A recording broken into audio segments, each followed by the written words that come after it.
Good day and welcome to the Animation NC3 assessment for the produce, cleanup, and in-between drawing. I am Shane Denzel Rivera, your accredited assessor.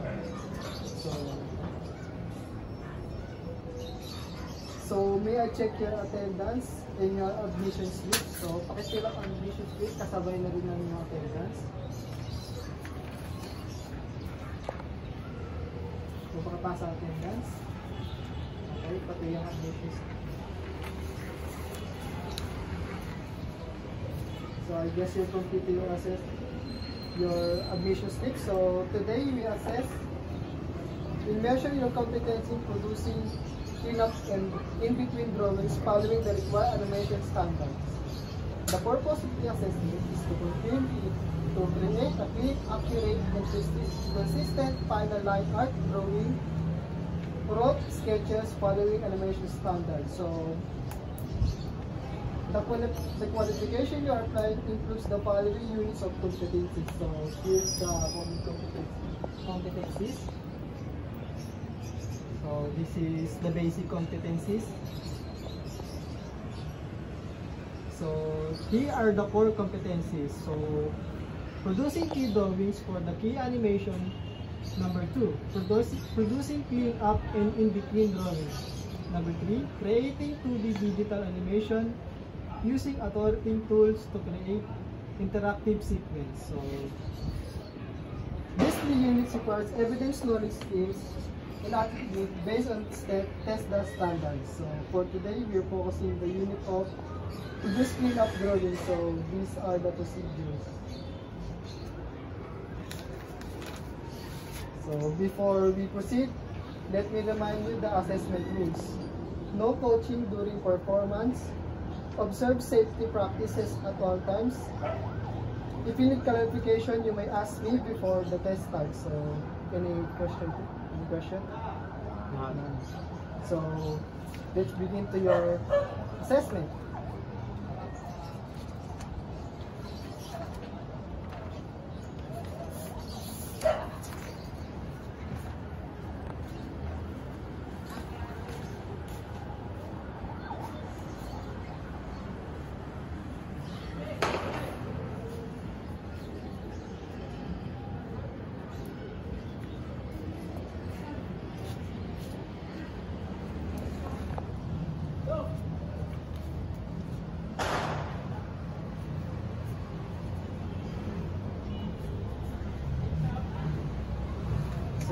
Are you finished? Are you done now?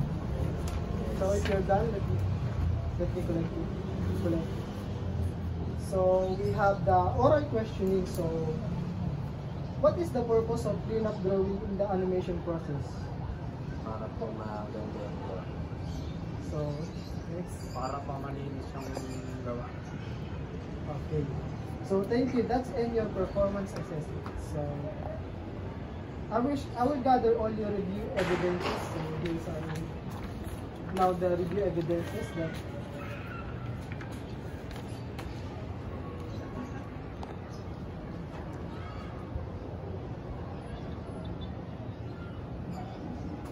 so thank you for your patience. Now we will proceed to your assessment feedback. So, Mr. Tan, based on your performance, you may get a clear, consistent, fine line work and accurate interpretation of key drawings. So congratulations. So, Mr. Simon, you need to improve with stronger control in smooth arcs and must check character proportions more frequently. This will help you to grow in your qualification. So Mr. Tan, you are competent in producing clean up in between drawings. Please sign the cards.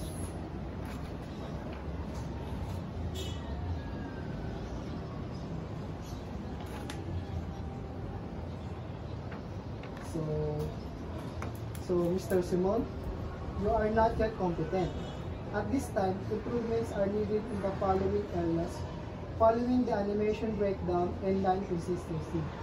You may now reassess once you feel prepared, so please sign the cards.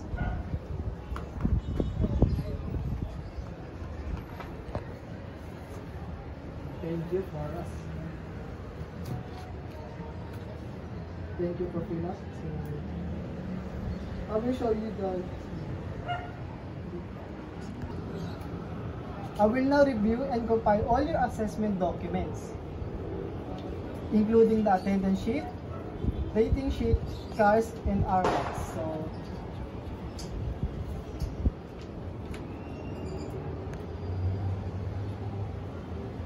So now, I will now endorse your documents to the Assessment Center Manager for the processing of your NC and COC. Sir, here's the complete assessment. The folder of the candidate results have been checked and validated. I am recommending this candidate for the issuance of appropriate National Certificate or NC, Certificate of Competency based on performance. So, thank you. That's my concludes my endorsement, and the Assessment Center will contact the candidates for the next step in claiming certificate. Thank you for participating in today's assessment session. I appreciate your cooperation. Have a great day.